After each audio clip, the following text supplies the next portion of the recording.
Let me tell you something uncomfortable, but necessary. The reason many people will never feel rich has very little to do with money. It has everything to do with how they think, what they value, and what they chase when no one is watching. You see, richness is not the absence of need, it is the presence of purpose. And when purpose is missing, no amount of income will ever be enough. You can double your salary, triple your assets, stack titles, trophies, and applause, but if your identity is tied to comparison, you will always feel behind. There will always be someone faster, louder, younger, or richer. And if that's your measuring stick, you've already lost. Here's the truth. Money is a terrible master and a dangerous goal. It's a tool, not a destination. When you aim your life at money, you end up living in fear of losing it, fear of not having enough, fear of being exposed. But when you aim your life at growth, discipline, and service, money becomes a byproduct, not a burden. Many people don't feel rich because they confuse pleasure with fulfillment. Pleasure is momentary. Fulfillment is earned. Pleasure asks, what can I get right now? Fulfillment asks, who must I become to deserve tomorrow? One keeps you hungry, the other makes you whole. Psychologically speaking, the mind adapts quickly to comfort. What once felt like luxury becomes normal. That's why external wealth alone can never satisfy an internal void. If you don't develop gratitude, self-respect, and direction, your desires will always outrun your possessions. And when desire outruns discipline, anxiety moves in. True wealth is waking up with clarity. It's knowing your values and living in alignment with them. It's having the discipline to delay gratification and the humility to keep learning. It's being able to sit alone with your thoughts and not feel empty. That's rich. If you want to feel rich, stop asking how much you can accumulate and start asking how much you can contribute. Stop chasing validation and start building character. Stop trying to look successful and start becoming effective. Because in the end, the people who feel rich aren't the ones who have the most. They're the ones who need the least, serve the most, and sleep in peace at night. And that is real wealth. Feeling rich is not a number on a bank statement. It is a condition of the mind. Many people believe that once they cross a certain financial threshold, contentment will automatically arrive. But the human mind does not work that way. It adapts, it recalibrates, and it raises the standard the moment the old one is met. What once felt like abundance quickly becomes normal, and what becomes normal no longer satisfies. This is why people who earn more often feel no more fulfilled than those who earn less. The problem was never income. It was expectation. Richness begins with perspective. If your sense of worth is tied solely to accumulation, you are trapped in a race with no finish line. There will always be another level, another benchmark, another person ahead of you. When fulfillment is postponed until someday, life becomes a constant state of waiting. Waiting to feel successful, waiting to feel secure, waiting to finally feel enough.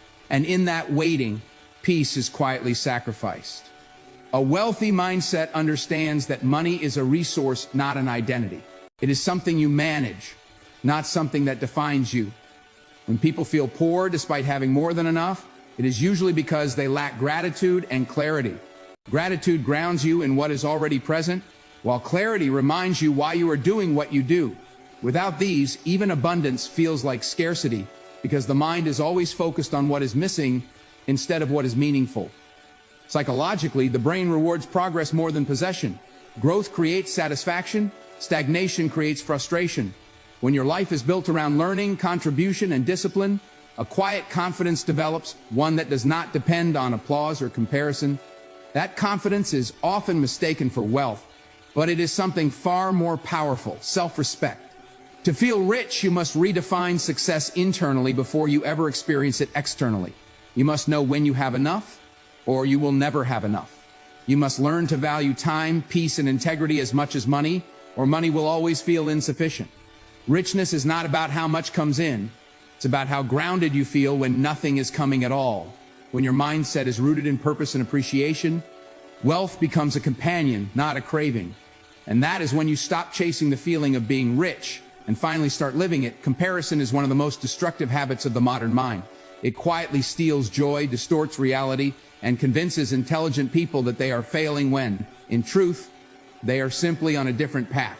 The moment you begin measuring your life against someone else's highlight reel, you surrender control over your sense of worth. Your progress stops being evaluated by growth and effort and starts being judged by position. That is a losing game. Psychologically, comparison rewires the brain toward dissatisfaction. No matter how far you've come, there will always be someone ahead of you in money, status, or recognition. If ahead is your definition of success, then success becomes permanently out of reach. You might earn more, achieve more, or improve more, but the finish line keeps moving because it was never yours to begin with. The danger of comparison is that it ignores context. You don't see the sacrifices, the stress, the broken relationships, or the quiet regrets behind someone else's success. You only see the surface. And when you compare your behind-the-scenes struggles to someone else's polished outcome, you create a false narrative that you are behind in life. That narrative, repeated often enough, becomes belief. And belief shapes behavior. Comparison also kills gratitude. The moment your focus shifts to what others have, your own progress feels insignificant. What once felt like achievement now feels like failure simply because someone else has more. This creates a psychological poverty that no amount of money can cure. You could be standing in abundance and still feel deprived because your attention is pointed in the wrong direction. Intellectually mature people understand this. Life is not a race, it is a responsibility. Your responsibility is not to outrun others, but to fulfill your own potential. When you stop comparing, you free mental energy to build, to learn, and to refine your character. You start asking better questions, not why don't I have what they have, but who am I becoming through this process? The moment you detach your self-worth from comparison, something powerful happens. Peace enters, focus sharpens, progress accelerates. You begin to appreciate your own timeline, your own lessons, and your own victories, no matter how small they seem to the outside world. And when comparison no longer controls you, you stop feeling poor in the presence of others' success. You begin to feel rich in your own growth, your own discipline, and your own direction. That shift alone is worth more than any paycheck. Money does not change who you are, it reveals who you have been all along. This is a truth many people avoid because it places responsibility where it belongs, on the individual, not the circumstances. If someone is anxious, undisciplined, or insecure without money, those traits do not disappear with wealth, they intensify. Money simply gives those qualities more room to express themselves. Psychologically, money functions as a magnifier. It removes certain limitations, but it does not provide direction. Without internal structure, values, discipline, self-awareness, financial freedom often leads to chaos rather than peace. This is why you see people who earn more yet feel more stressed, more isolated, and more afraid of losing what they have gained. The problem is not money, it is the absence of inner stability. If you lack confidence, money may buy status, but it will never buy self-respect. If you lack discipline, money may buy comfort, but it will never buy control. If you lack purpose, money may buy distraction, but it will never buy fulfillment. Wealth does not correct character flaws, it exposes them. It shines a light on habits, priorities, and insecurities that were already present, just hidden by limitation. This is why developing character before chasing wealth is not optional, it is essential. Integrity, emotional regulation, patience, and humility are internal assets. Without them, external assets become liabilities. Money in the hands of an undisciplined mind creates impulsive decisions. Money in the hands of a fearful mind creates hoarding and paranoia. Money in the hands of an ego-driven mind creates isolation. True financial maturity begins with self-mastery.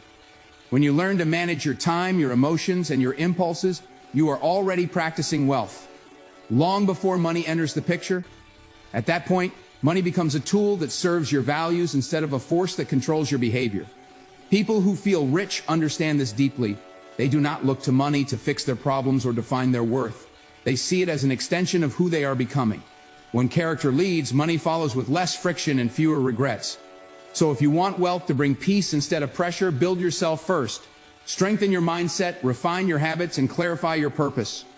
Because when money finally arrives, it will not make you better, it will simply make you more of what you already are. Many people believe happiness is found in accumulation, but what they actually experience is anxiety. The more they chase, the heavier life feels. This happens because accumulation without meaning creates a constant sense of pressure to maintain, to protect, and to prove. Purpose, on the other hand, creates direction, and direction reduces mental noise. When life is driven by purpose, decisions become simpler. You know what deserves your energy and what does not. But when life is driven by accumulation alone, everything feels urgent.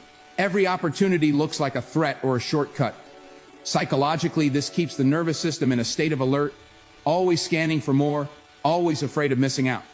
That is not ambition, that is exhaustion. Purpose satisfies a deeper human need than pleasure ever can. Pleasure asks for stimulation. Purpose provides meaning. One fades quickly, the other compounds over time. When your actions are connected to something larger than your ego, growth, contribution, mastery, you experience a sense of internal order. That order produces calm. Calm is often mistaken for boredom by those addicted to chaos, but it is actually a sign of alignment. Anxiety grows when there is no clear enough. Accumulation without purpose has no endpoint. There is always another goalpost, another standard to reach. This creates a perpetual sense of insufficiency. Even success feels temporary because it is not anchored to values. Purpose gives success context. It allows you to recognize progress without becoming enslaved by it. People who feel fulfilled are not constantly asking, "What's next?" In a desperate way, they are engaged in the process, not obsessed with the outcome. They understand that meaning comes from consistency, not from dramatic wins. This mindset reduces anxiety because it shifts focus from control to commitment. From a psychological standpoint, purpose stabilizes identity. When your identity is rooted in contribution and growth, external fluctuations, money, recognition, approval, lose their power to destabilize you. You become resilient. You may still want more, but you are no longer desperate for it. Accumulation feeds the ego, purpose feeds the soul. One makes you restless, the other makes you grounded. When purpose leads, wealth becomes supportive rather than stressful. And that is why people who chase meaning often feel richer than those who chase numbers. Delayed gratification is the quiet discipline that separates lasting fulfillment from temporary satisfaction. In a world designed to reward impulse, the ability to wait has become a rare form of power. Most people want the reward without the process, the outcome without the transformation.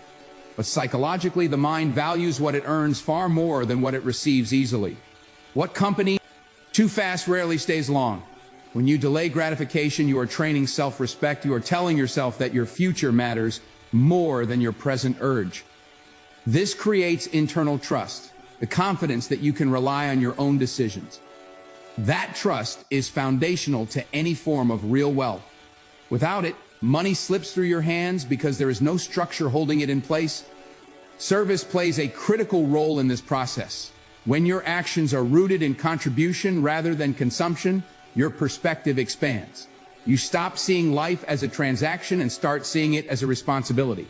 Psychologically, service reduces entitlement and increases fulfillment because it shifts attention away from the self. The mind becomes less anxious when it is useful.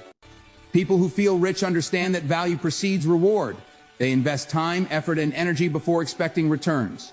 They build skills before demanding recognition. They give before they receive. This sequence is not moral, it is practical. It aligns with how growth actually works. Seeds are planted before harvest, not after. Delayed gratification also strengthens emotional regulation. You become less reactive, less impulsive, and more intentional. Over time, this creates a sense of control that money alone can never provide.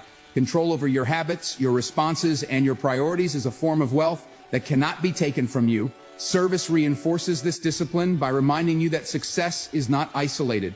Every meaningful achievement is connected to others. Teachers, mentors, teams, communities. When you serve, you stay grounded. When you stay grounded, success does not distort your character. True wealth is built internally first. It is patience when you could rush, discipline when you could indulge, and generosity when you could hoard. When these qualities are in place, external success feels stable rather than overwhelming. People who practice delayed gratification and service don't just build wealth, they build peace. And peace, sustained over time, is the highest return on any investment.